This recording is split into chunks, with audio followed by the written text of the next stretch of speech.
Welcome back to the Lashay Johnson podcast. My name is Lashay Johnson, and I am so thrilled because this month we have been talking about moms that have boys. Now, I shared with you on the other podcast that I'm a mama and I have two children, my daughter and my son. But these two beautiful queens right here, they are mamas of two boys. Okay, yep. Get your pen out, get your paper out. I want you to buckle up because we are getting ready to have the conversation about what it's like to be a mom of boys. So I want you all to welcome Miss Erica and Donnell to the podcast. What's up, ladies? Good morning. I'm so glad that you guys have chosen to hang out with me on today. We kind of had a little pre-chat before we got on. And so I like for the audience, those that are listening, to get to know you just a little bit better. So I always start off with an icebreaker. And I crack up every time I get to this part of the podcast because I have never driven a 5-speed. Any one of y'all drive a 5-speed before? Okay. So I'm always talking about shifting gears. I don't know where that come from. Because I ain't never driven a 5-speed, but we're going to start off with the icebreaker just to warm the conversation up and to also get the listener to get to know you just a little bit better. And then we're going to shift gears and we're going to talk about what it's like to be a mama of not one, but two boys. So either one of you can start. This is just a conversation, but I am just wondering, Miss Erica and Donnell, where you grew up at. Did it have anything to do with how your life is shaped now? Erica, go ahead, Donnell. All right, I'll go first and then I'm gonna pivot. Then, all right, we'll shift gears and then Erica will go. So I grew up in Trenton, New Jersey. I grew up as one of four. I grew up with a single parent, so it was just my mom. So I did not have two parents in the house, and it's three girls and one boy, and he's a baby. So we grew up bossing him around. So I wouldn't say that I had much experience in terms of the parenting realm in terms of raising boys. I don't know if I really had, because it was my mom's one of 9, 7 girls, 2 boys. Wow. I grew up in a very female dominant family. And so yes, so I do think that it's absolutely had an impact in terms of how I parent, how I operate in the world. So yeah, I'll pause there. But there is so much that's packed in there, but I don't want to go off track because when I hear very female dominant, sometimes we get charged for some of the testosterone that's in our lives because I totally identify. It feels like grandkid wise, we might have maybe two boys. Okay, I'm not gonna go there because I was getting ready to say something else that might not be ready for that. Okay, all right, Erica, where'd you grow up at, and did that have anything to do with where you are today? I would say yes. I grew up majority of my earlier years in North Trenton, and later on at 11. Okay, wait a minute. Let me just stop for a minute because I'm a Trentonia too. And I know. you know when we put the Trenton, it's like not Trenton. You know you from Trenton when you say Trenton. It's like no Trenton. You want to enunciate all of the letters. Go ahead. Yes. But no, okay. So I grew up in North Trenton with my grandparents, living right next door to us. So that was always fun. But living with my mom and dad and my sister. We're 6 years apart, so I have an older sister. But I also have half siblings that I also are part of my family. So I'm really one of 7. I'm the middle child, and my dad has 5 girls, 2 boys.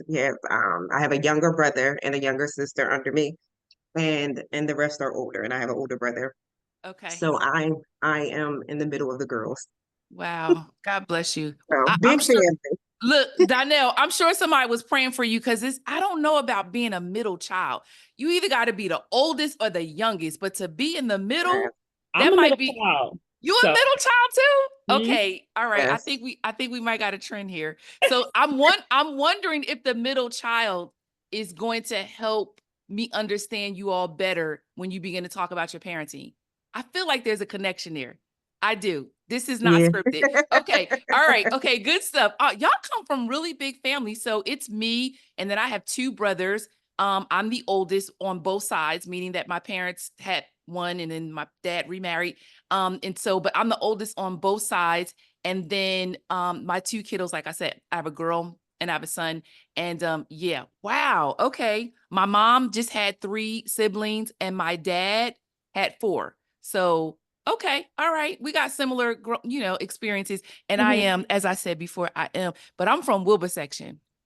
Okay. All right. All right. No, that's some street Yes, credibility. Now we're not gonna go there today, but Wilbur section in North Trenton and West Trenton, like, I remember there were times like you couldn't come across the bridge, but we'll say that for another time. We'll say that for another hold time. on. Lashay, I thought you were actually from North Trenton. So my mom's family is from North Trenton, but my roots and all the things that I am today is because of Walnut Avenue.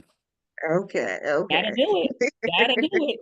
That will do it. Is Walnut Avenue. So, and I'm not ashamed of it. But a lot of people don't know that. They make a lot of assumptions, which is another conversation we'll have. So, all right, this is good stuff. So now I'm going to ask 2 more questions, and then we're going to jump right into the boy conversation. What is your favorite pastime, and why is that your favorite pastime? I'll say movies. I mean, like, I Don't don't go go there. out much. Don't I don't start. go out much. Not well, my husband and I watch series like on Friday nights, so it's like decompressing from the week, a little bit of ratchet TV, some, Okay. more of his speed, but Would you I like to enjoy go a little watching bit it. further? Like, give me an example of what your favorite pastime is, and why are you watching whatever that particular show is? Because that leads into my next question, which always triggers me, but go ahead.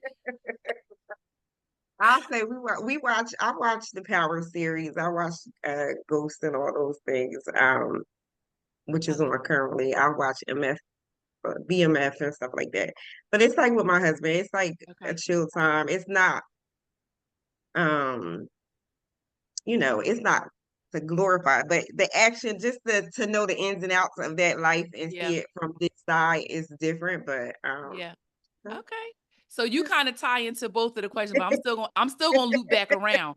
Go ahead, Donnell. What's your favorite pastime? Yeah, I'm still discovering that, to be honest with you. I Okay. am like, I am a forever learner. So like I love to learn, but I don't like docuseries. I don't like Hmm. all docuseries. I don't watch much TV. And I feel like, and I think we're going to get into this later, just in terms of establishing your identity outside of your children. See, I mean to get deep fast, but that's really where I'm at. Like, I'm Yeah. just really trying to figure out, like, what do I like to do? My kids were Yeah. away for 2 weeks, and literally, I'm like, okay, I what love it. do I like to do? I love it. What is my pastime? I love it. I That's a love that. because And we watching will TV is not a definitely real get to pastime. that. What'd you say, Erica? Watching TV is not a real pastime. It's just, something to do. Okay. Well, I know I would have to say, like I said this before, my favorite pastime has always been reading books.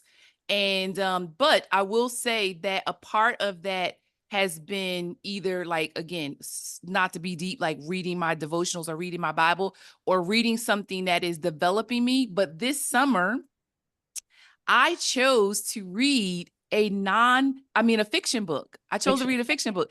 And the thing that happened was, and I'm going to transition right into the movie part of it. The thing that happened was I saw a trailer of a movie, It Ends With Us.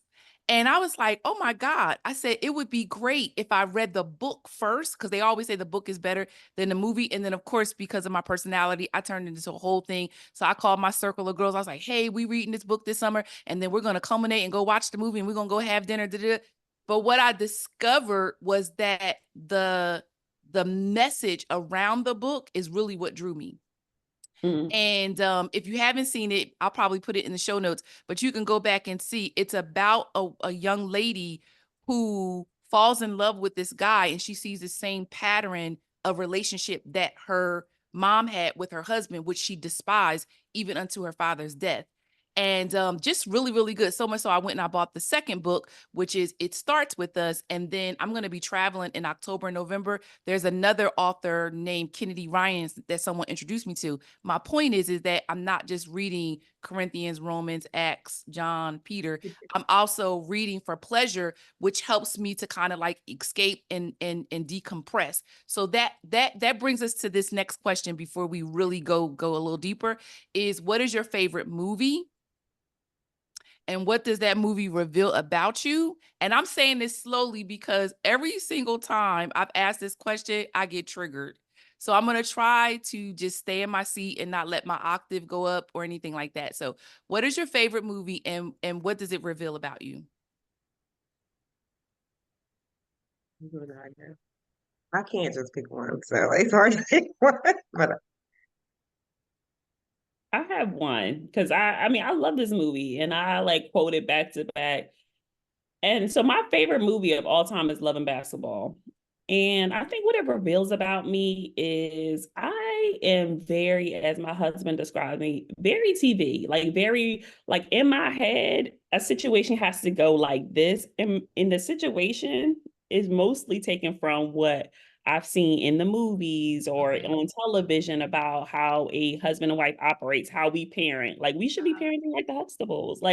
Yeah. So I think it reveals that I definitely have some pre notions around like how things should go. Like, you know, I love the ending of Love and Basketball. Like that's how it should have went. Like exactly. The girl gets, you know, the guy gets the girl. Like, so I like predictability. I think that's what it reveals about me. I kind of like predictability. I clearly need to put that movie on my watch list because apparently sort of kind of like, and this is gonna sound this, y'all just fast forward past this part. You know how people say you don't eat watermelon? I'm like, don't judge me. Because they try to say things like all Black people do this. I'm like, ma'am, I'm gonna need you to figure out that we all don't do all the same things. So apparently, I'm like the only Black woman in the United States of America and probably internationally that ain't watched Love and Basketball. That's Y'all gotta important. help me. yeah, That yeah, y'all yeah. Gotta get that on y'all that. gotta help me understand why haven't I watched Love and Basketball? It could be, Donnell. It could be again because the storyline, from what I'm hearing, is probably gonna trigger me because I Mm, don't know if my story ended right. if my story ended that way. Because Love Jones was my thing. Okay. Okay, all right, okay, Erica, what's your favorite movie? I'm a Gemini, so that's why it's hard to pick one. But Love and Best, not Love and Best, Love Jones was my first favorite starting out. Then when Brown Sugar came out, it was Brown Sugar. Love and Basketball and the Best Men series. Like you can't. So it's. I think for me, it reveals Black love and just loving to watch that journey, but also be in that journey and create your Okay. own story. But I would say Brown Sugar probably would align more with our story because it was best friends coming together. And me and my husband were best friends that kind of came back around and came together. So I love that. I love that. I so get that. It's like Black stories. Now that's a whole nother conversation. When I think about the kind of TV and movies that I watch, I do want to loop back around to the whole power thing. Um, because The Wire was my thing. Yeah. I think it was the best writing I had ever seen. You couldn't tell me that Avon Barksdale was not supposed to be mine. And quite honestly, Donnell, for all you listeners out here, I think that's actually when I conceived my son. Like I got lost in it. It was just, yeah, I was gone. Power. Some of them scenes, her soul couldn't, she just, it was, I had to turn it off. Because I know what triggers me. Do you understand? So even when I know what I'm like watching, what I'm listening to, I know it. So I did watch the beginning of when it first came out, but then when they started having book one and all that, I was like, I'm lost. Is he still alive? Is he dead? Like, what we yeah, doing? Who's this child? We went back and forth. And the other part of it, and this is my final statement as the child, it's 916. That 50 Cent, really. Say more. he calls me to let's move on, y'all. I'm just not. Listen, he's my kind of Trash guy. that. So here's the thing, Donnell. Here's the thing. Here's the thing. So I'm single, and I remember doing a post or something about somebody trying to introduce me to someone. And I was like, people think they know what I like. Ask me. I will tell you. I will tell you. I will give you examples. And that is one of them. Mm. Because I do like a guy that can be suited and booted. Mm-hmm. I don't want you to be suited and buttoned up all the time. Yes. Right. Okay. All right. I told y'all. It's just what you Okay. say. Yeah. I like a guy that have range. Yes. I get that. What else you like to say? Yeah. And you got to be fine. But I need to be fine too. All right. Okay. Let's move on. I got lost. I did for a minute. I felt my heart beat. I felt my heart beating real fast. I got lost and forgot that we was on this podcast. All right. Okay. So let's shift gears and let's get a little bit more personal. And one of the things that I shared is that, hey, share to the level of your comfort. We're going to let the conversation flow. I love the way Donnell mentioned about the identity piece of like who I am outside of my children. And I am right there right now. So I love that because my daughter is 35. Don't try to do the math for those of you who don't know me. And then my son will be 19 in just a couple of months, and he's leaving for college in a couple of weeks. And then it's just me. And so I'm in the middle of a lot of different transitions. And I thought, Donnell, that I was on this on ramp of being ready. And as soon as I think I'm ready, I loop back around and I feel like I'm not ready. And then me and God have to have these conversations about, I was always invited to be a steward of them. They didn't belong to me. And I'm just like, okay, yeah, but now who am I? Because I've given everything and some to being mom, that now that I have to switch that hat. So I'm still mom, but I'm going to be almost like a coach. And I saw that happening with my daughter. But with my son, my mom was calling my son my plus one. I said, that's embarrassing. When I look at all the pictures, it's like selfies of me and him. We traveling together. And I'm like, who am I? What am I doing? So let's talk about it. Let's talk about family, marriage, children. What was your pregnancy like? I'm gonna go ahead and open up with Erica because I have a personal connection to her oldest child, which is like crazy to watch this young man from when I was his classroom teacher, first grade. Yeah, Wow. first grade. Yeah. Yeah. So, my John Paul JP, as he would be called, would love to be called.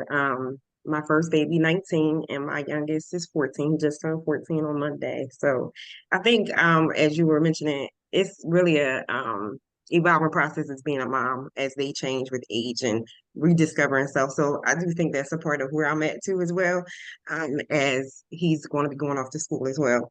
Mhm. Um, I had John Paul at 24, so felt like it was like 2 years out of college. I was like, he was my surprise.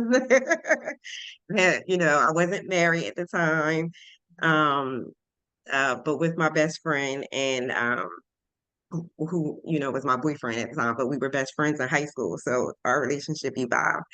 Um, I was not planning on being pregnant, and being of the faith, like that was challenging for me because it was like, oh, I'm not married, and felt like I was, also, repeating some generational things, right? With my parents didn't get married until I was 21, so there was just different things in life that I kind of experienced from that piece. But we were together, and we raised my son together, and then we had our second. Again, not married yet, lived together for some time and then stepped back and reevaluated some things. But we came back together, had our second son, and eventually got married.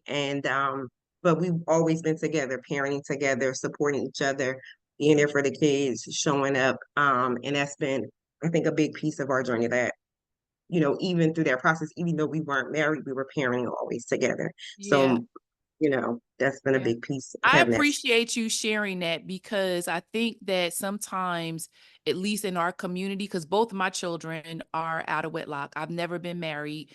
I've spent more of my life with my second child's father than I did with my first, but almost equally because I was so young when I had my daughter. I was in high school when I had her. And I just think that as believers, which this isn't that conversation, but as believers, you can't not bring it up, right? So it's just like, well, kind of like, no, we don't have to tiptoe around it. It is what it is because God, he already knew our story. You know what I'm saying? And he is the one that redeems and reconciles us to get us on course to live the life that he has already intended for us to live. And so I'm recently at the age that I'm at, my son being 19, I'm recently finding myself more comfortable to open up and talk about that journey because he already knew. He wrote the story. So I appreciate you sharing, that he was your best friend, that you were in high school together and you tried and you did this, but that whole marriage piece and not having kids, and not like we're condoning it in any way, it's just a part of our story. So thank you for that, Erica. Thank you. Donnell, you're muted. Can we hear you? That's okay. I was listening intently while also trying to back out the background noise. The prompt tell me the prompt again. So we're just talking about family, marriage, your children, pregnancy, and Erica was just sharing the start of her story with her husband. Yeah, so I think I met my husband in church. And so we met in church. We were friends. And so I think my story is more of the story of trying to do things differently than what I saw, right? Growing up, I really did want to get married. I didn't always want to be a mom. And so, in my mind, I was going to have the briefcase in New York City. I was going to be running stuff. So being a mom wasn't something like I dreamt. I didn't have doll babies that I used to that just wasn't me. So I didn't even know I wanted to be a mom until my husband and I, we were friends, and then we started getting serious. And I was like, and I saw him with children. I was like, oh, I'm gonna get that man some babies. That's what I'm gonna do. You're not gonna be going around hugging other people, and I'm not gonna give you your own. Oh, I'm gonna give you some. So it was just more like when I saw my husband with children that I'm like, oh man, this thing bubbled up of like maybe I do want to be a mom. So yeah, so we met in church, and we were friends, and it wasn't until honestly he broke his Achilles at a volleyball game that I invited him to at my friend's house. Like it literally, one of my friend's sisters came down on his Achilles and it shattered on the spot. So he's hobbling his way back to his car. And he's a car guy. And so I was like, let me drive your car. I can get you to the hospital. He was like, no, you won't be driving my car. I was like, well, at least let me come with you. And then we joke around. We call it like, this was our Nurse Betty era, where I would just like go to his house and like, I would like make him food. I would like just make sure he was okay. His sister came to the door one time. I didn't even know it was a sister. I invited her in. I'm like, how you doing? Do you need anything? She's like, that's my brother. I'm like, okay. Yeah, okay, got it. So they joke on me all the time about that, but we were like legit friends. And I think it was that moment of like caring for him that things started to shift from friends to like, could this be something else? Like, And so, but in this, I often tell people that I was committed in celibacy. I was committed to waiting till I was married. He knew that. He was out of a long-term relationship. So he was like, I called it like he was on sabbatical from church. Like he was just doing his thing. He was in the clubs, he was doing his thing. And I'm at church. I'm like, and I'm the only one. So I think that also has something to do with it. I was the only one in my house going to church. So my friend from high school invited me to church when I was 15, and I've been in church ever since. And my family has not been in church ever since. They have since gone to church. But so I think that was the start of the separation. And I grew up apostolic Pentecostal, and I think that matters too, because I was used to always being the outside person. Like you wear skirts, you don't wear why are you so the always being the only I think helped us even in, our relationship of like, hey, this is what I want to do. And he respected that. So I think that has a lot to do, again, how we parent and how we raise our children, but like also the honor and respect of one another. Yeah. That really just helped in our marriage, because he kind of knew who I was. And there were times, I'm gonna be very clear. I distinctly remember one time that I was like, you know what, maybe Yeah. marriage, and I mean, look, we're getting married, we're Yeah. engaged. And he was the one that's like, no. And so it was like, I remember that moment because I knew that he honored what I wanted, even in the moments that I did not honor it. Mhm. And so I think that was like an indication for me that, like, oh yeah, that's my person. That's my Yeah. person. Listening to both of you, and again, interestingly enough, I was supposed to have the conversation separate, right? But I love how God orchestrates and shows that he is so divinely in it, because I'm seeing a theme between both of you. Like, you both were friends with the person that you married. So that's ministering to me. You know what I'm saying? Like, I could find myself saying things like, I want to marry my best friend. Like, I want to date my best friend. You know what I'm saying? And I'm hearing that in both of you. And I think having that foundational piece is probably, aside from the fact that you both are believers, that keeps you guys so rooted and grounded in your motherhood and being a woman, and also being a mom of these boys. So I love how God orchestrates things. And so that's really ministering and blessing me right now. So when you think about when you were pregnant with your boys, was there any differences in, because I know when I was pregnant with my daughter, I was in high school, I was still running track. My body was just built differently. So, when I had my son, I was a little bit older, and he was a huge baby, almost like a turkey. And so I'm just wondering, when you guys were pregnant with your boys, did you see any difference? But I keep wanting your boys, Donnell, to be twins, and they I are know not. they are not. They're 18 months apart. Okay. Yeah. Okay. Yeah. Let's talk about it. Pregnancy. What was it like? Was it easy delivery? I had the pregnancy was good with John Paul, my first, and being younger, I was 24 when I had my second. I was 30. I definitely felt differences. I was like, ooh, I'm Mm, tired more. Like my body was different. Working full time both places. I was in graduate school with John Paul, so he went to college before he was even born. We mhm, was going to school, um, but easy pregnancy up until the delivery. I was in delivery for, I mean, in labor for about 48 hours mhm, until eventually it was like um to time to make the decision for the C-section. Like everybody was in the room. That was back when you could have all these people in the room. They would eat chicken and grapes, and I couldn't eat nothing. I'm like, and my sister and the nurse came and checked me, and I was 6 centimeters for the longest, and I had been in labor for like almost 2 days. So the doctor came in, and the nurse said I was 8 centimeters. The doctor said no, she's still 6 centimeters. It's like it's time to have a C-section. mhm, And I just felt like a failure at that moment, right? Because I wanted to experience the birth, of him coming out. And my sister was near me, and I said, "It's okay." I remember she was like, "It's okay, Erica," and my mom was like, "Go on and get that baby out." Right? mhm. It's time Yeah. to get that baby out. You did enough.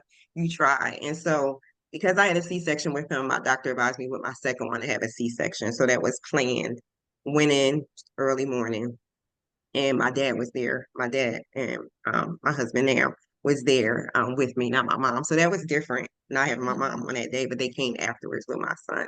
Yeah. But both overall were good deliveries, but the C-sections, when it was not planned or, it was a surprise.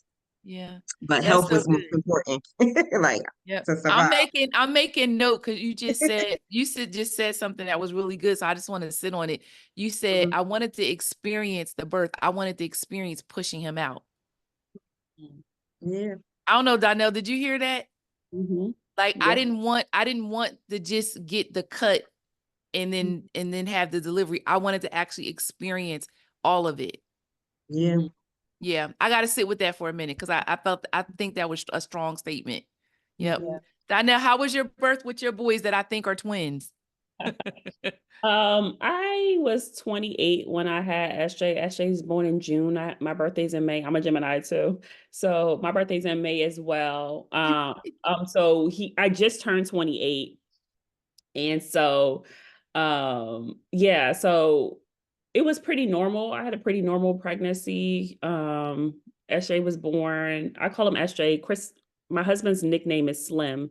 And Mhm. so my son is Slim Jr., so we call him SJ, even though his name is Chris. Why not CJ? So SJ born 8 pounds, 1 ounces, 14 hours of labor. My water broke at home, like it was, I think it was like your typical birthing process. Yeah. I wasn't like a happy pregnant person though. Like I wish I was happier, but I was just like, Lord, this is a lot. This is heavy. Yeah. Like I'm walking. I remember like my leg giving out. One time I'm walking downtown. It was just like it was a lot to Yeah. carry, but no complications, thank God. And then Daniel was a surprise. I told my husband we were celebrating a job that you ain't even got no more, but we have the remnants of that of that celebration. Mhm. So I took no less than 11 pregnancy tests with Daniel. I just could not believe because we were so diligent about because I was breastfeeding. My baby is 9 months. So I'm breastfeeding my baby while also I just Yes. could not believe that one time, am I like how? So he was such a surprise that I actually can't remember the full pregnancy. Yeah. It Yeah. was like one of those ones, like I knew I was pregnant, but I was just like going to work, doing. And so I wasn't as present with Daniel, but Daniel was born 10 pounds, 12 ounces. Oh my God. Like And a vaginal birth? Wow. that birth, let me tell you, I Wow. am Praise the still Lord. You get an it, award for that. listen, Daniel was different. Daniel was different. And that they had no idea he was gonna be that big. Okay. He said, like, if we had like as I was pushing him out, they were like, if we knew he was gonna be that big, you would have had a C-section, no questions asked. Like I wouldn't even had a choice in it. Like they were like, no. Did you So have stitches? none. Wow. Ma'am, ma'am, ma'am. He was I like an have 8 hour no words. delivery. He was an Yeah. 8 hour. Wow. I went to work like 8 hour delivery. Like he, Wow. Wow. That's pretty That's phenomenal. good. Daniel was meant to be here. Chris and I, we like to joke on our kids because it just makes us, you know what I mean? Like, look at these Yeah. kids. You can see their personality though. I can tell you that. Like what you're describing, I see who's who. Oh yeah. Just through, oh yeah. That Yeah. was I love watching the dynamic of your boys. Yeah. I'll just leave yeah. it at that. Yeah. Yep. You can see it. Yeah. So Daniel, we're like, how was he the fastest swimmer? Look at Daniel, like 10 pounds to our he was the fastest swimmer. So we joke on him all the time. But I'm telling you, eight Let me ask you this, Donnell. Is your younger one more like you and the older one more like Chris? absolutely. Got it. I'm clear. I see it. Even the way he walks and moves throughout the sanctuary, I'm like, that is Chris's son right Yeah, there.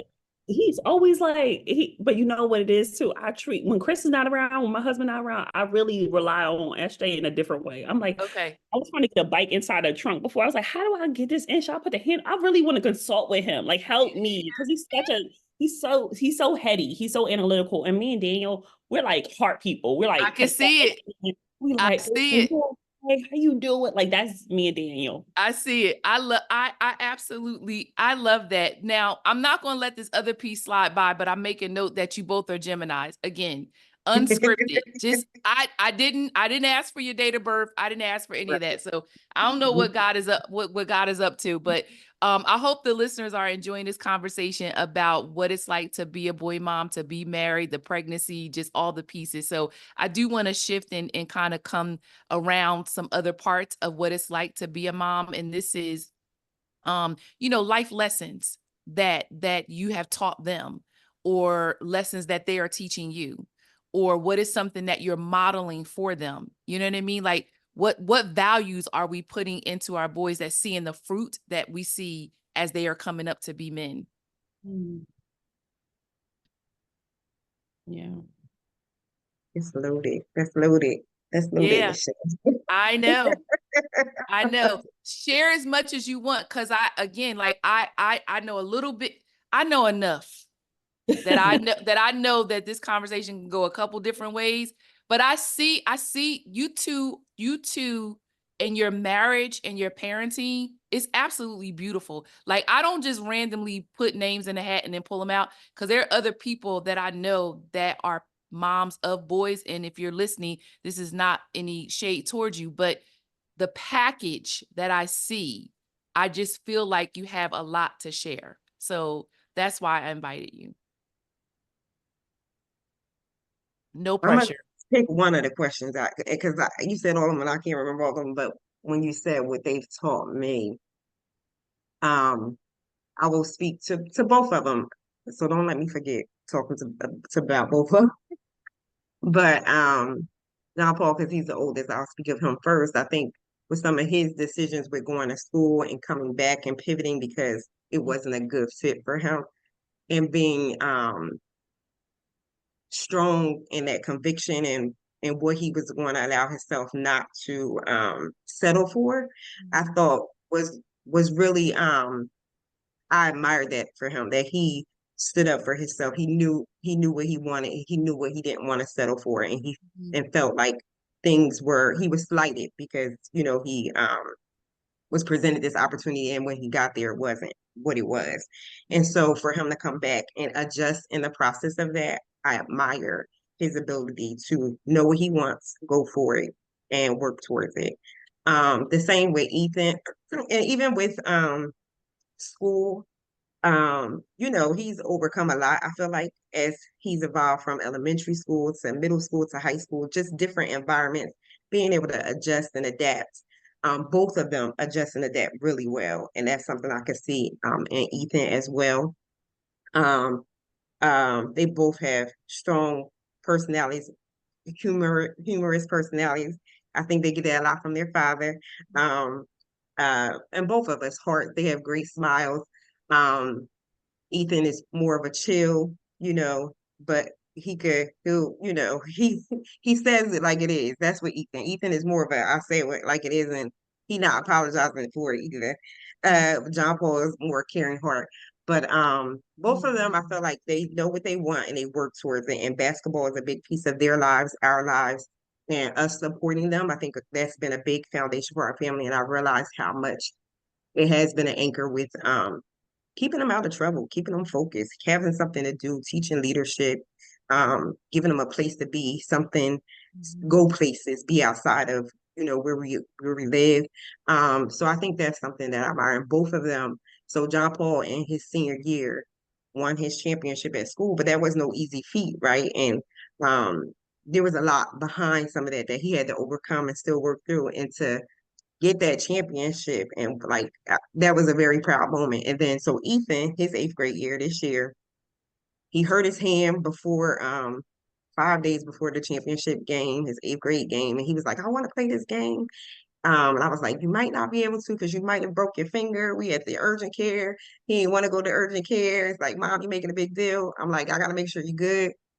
Got him there. So it's like, if you won't be all right come Monday, keep it ice, pain, whatever. He went.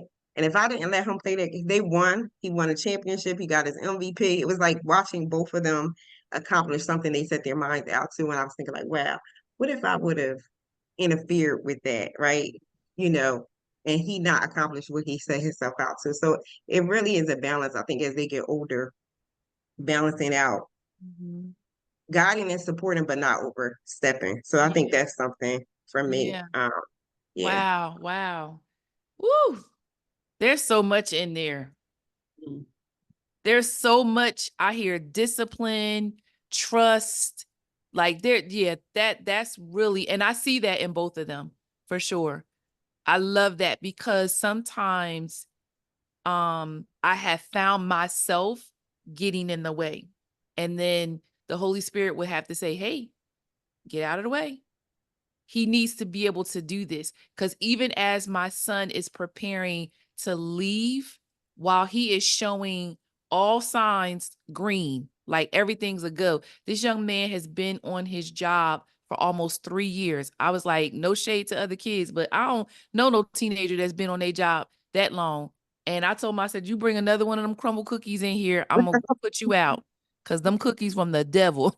But he's been on this job for 3 years, committed. When I bought a second car, I knew that it was going to be a financial challenge. But again, I wouldn't change any sacrifice that I'm making because he and I had a conversation. And when I tell you, I don't have to remind him to transfer money into my account for his contribution, I'm just beyond proud and thrilled of the seed that I see. Is he perfect? Absolutely not. Does he trip and fall? Absolutely. Does he use some language that I would prefer for him not to use? I'm gonna know where to put my stake in the ground.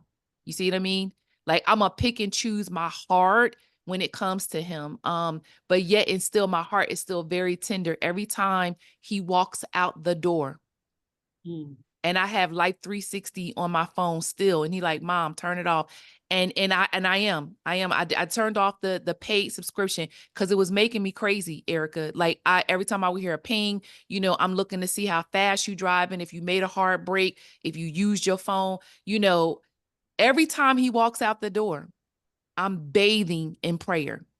Yeah. And every time I hear him pull up or I see them lights hit the front of my house, I am never not saying, thank you, Lord, because we do have to get out of the way.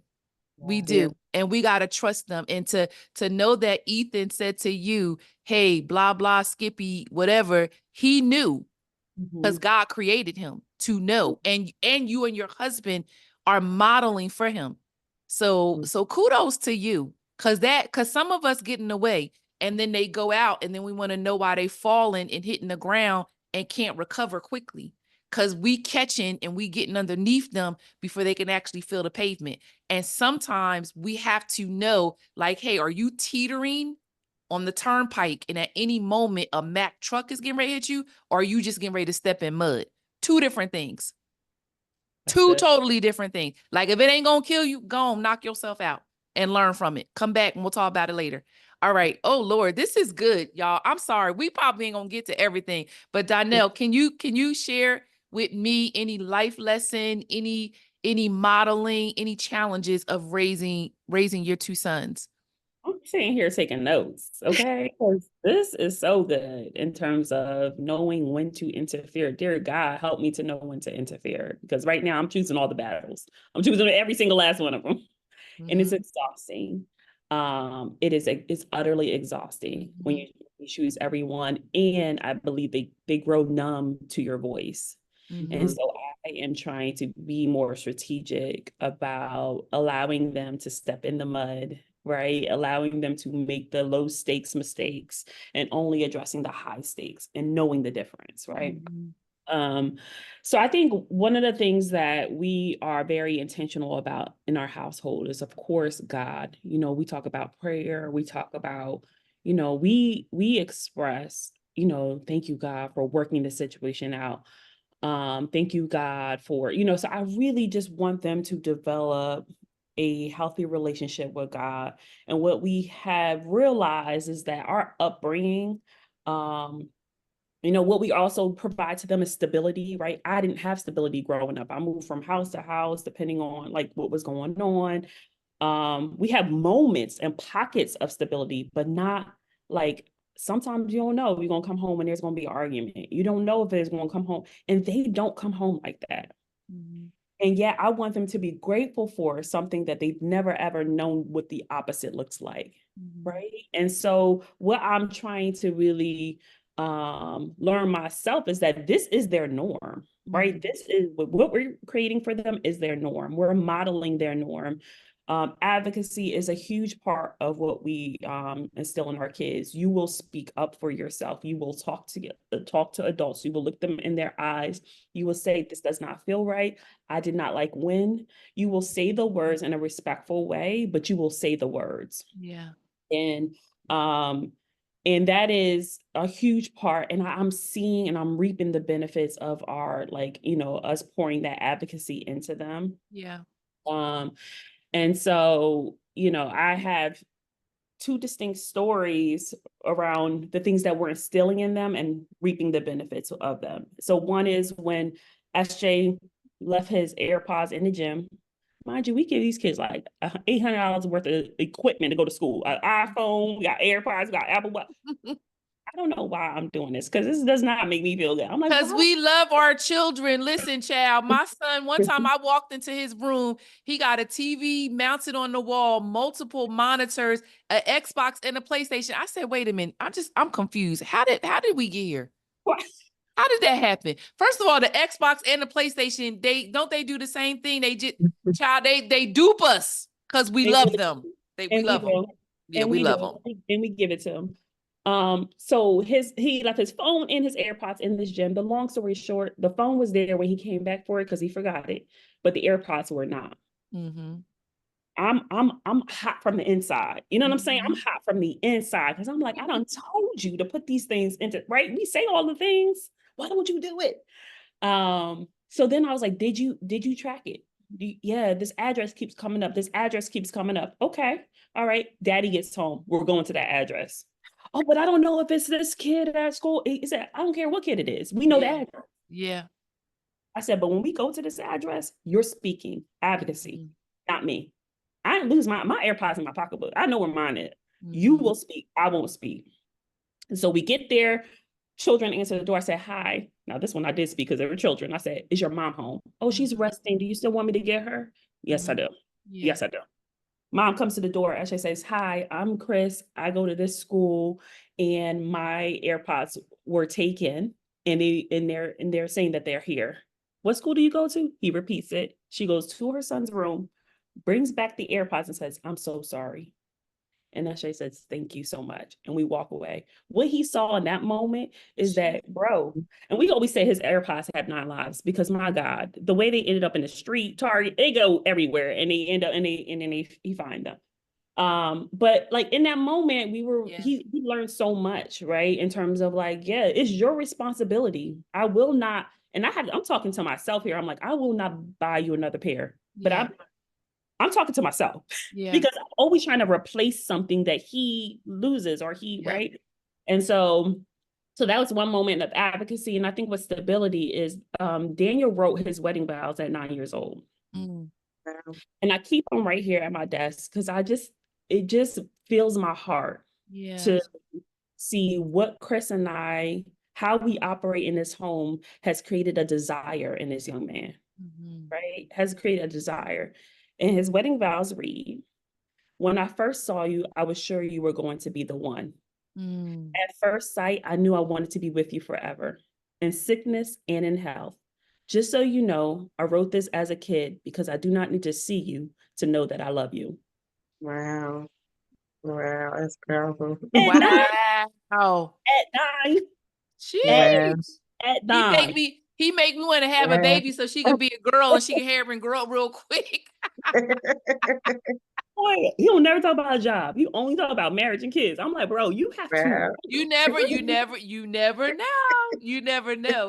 I love that advocacy. I love the accountability. I love the responsibility. These are all things and pillars that we want for our boys to have. Because I could remember my son reached the age probably maybe fourth grade or so. I'm like, I packed your lunch. I put it inside of your lunch bag. Your job, you got one, is to put it inside of your book bag. If you don't, then what you're saying is, I'm just going to be hungry. Mm, I'm not like, I need everybody to do their part. I'm doing my part.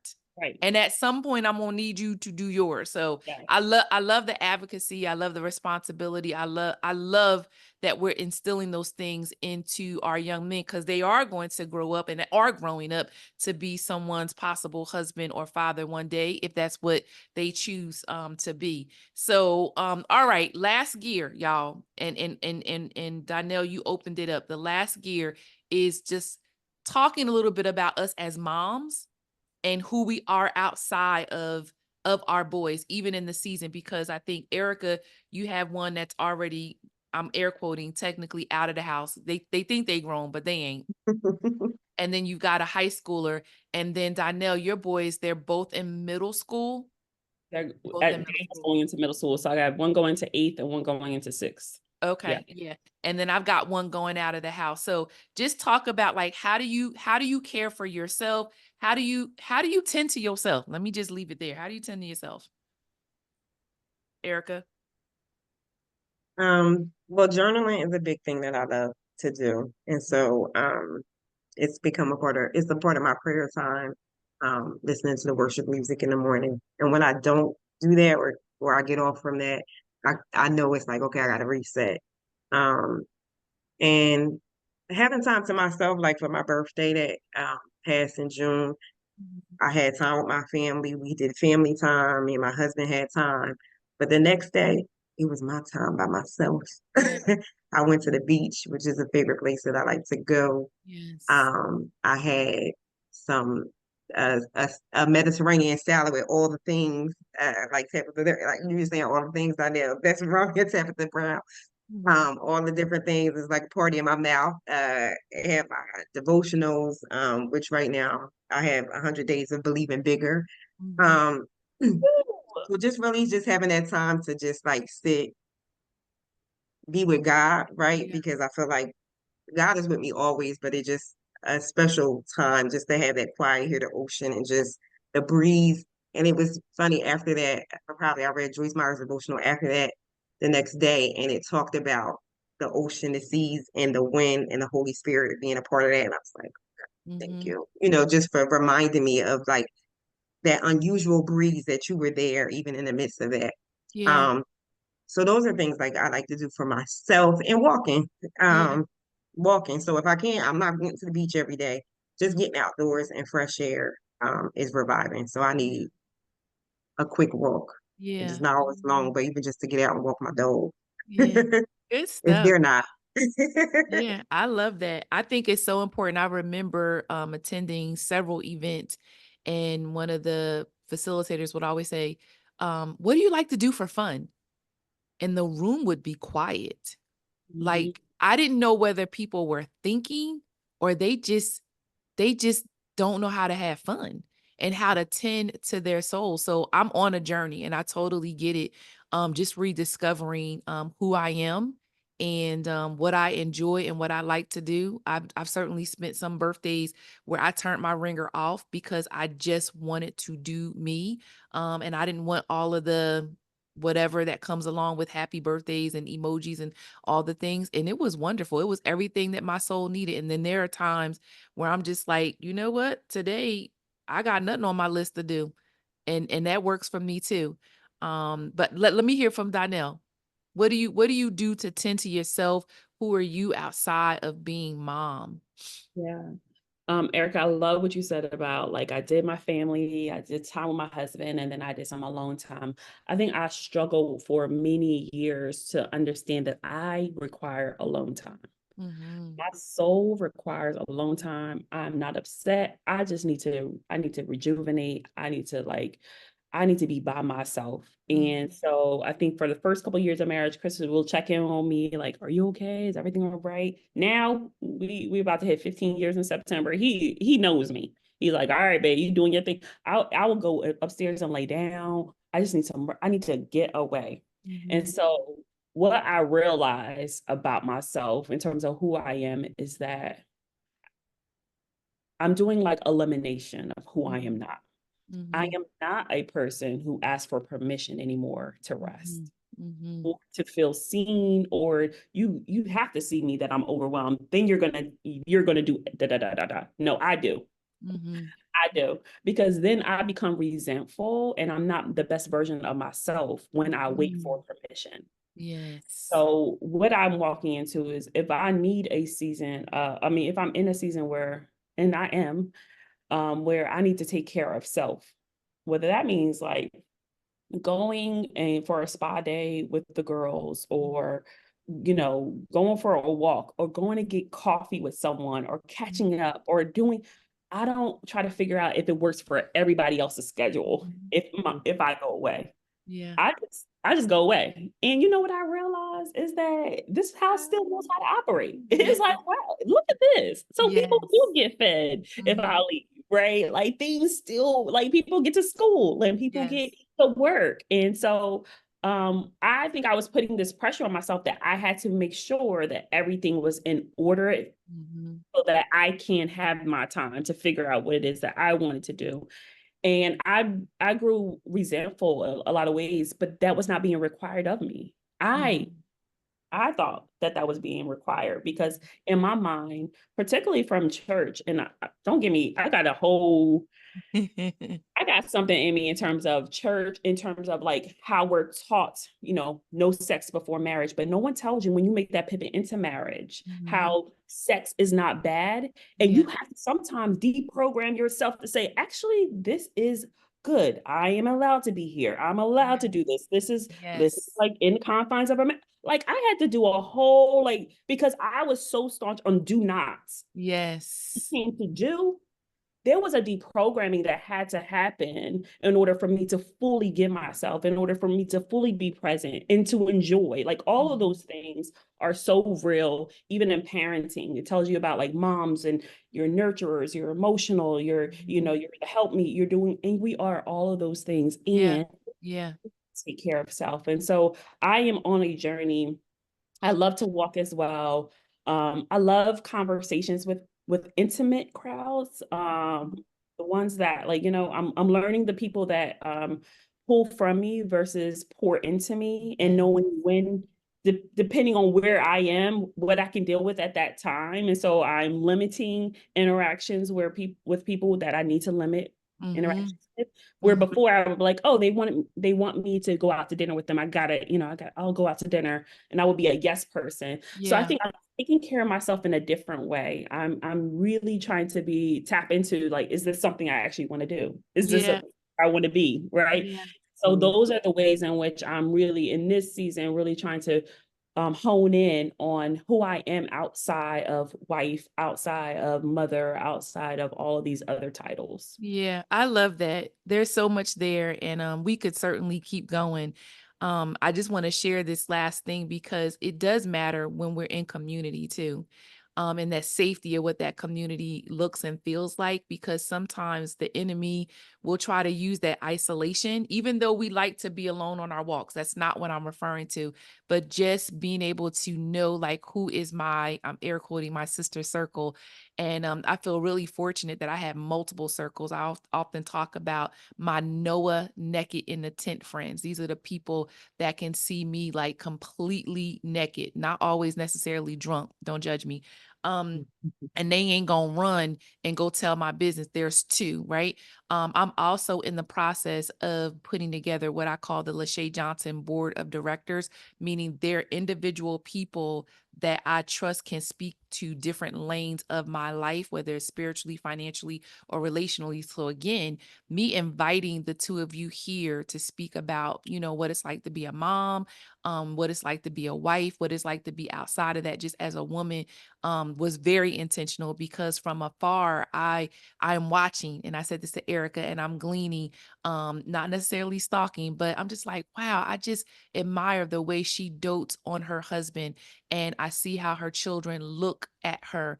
Donnell, I watch your boys on a Sunday and I see how they move outside of you and Chris, which is really an extension of the two of you. And I'm just like, these children, they are loved. You can see it. You can see that they are loved and they are being parented and they have great, moms and dads at home. So I'm just really grateful that the Lord has just kind of like allowed me to be in the space to even see what others are doing. And then I glean from it and I add to whatever it is that I want to do, inside of my life.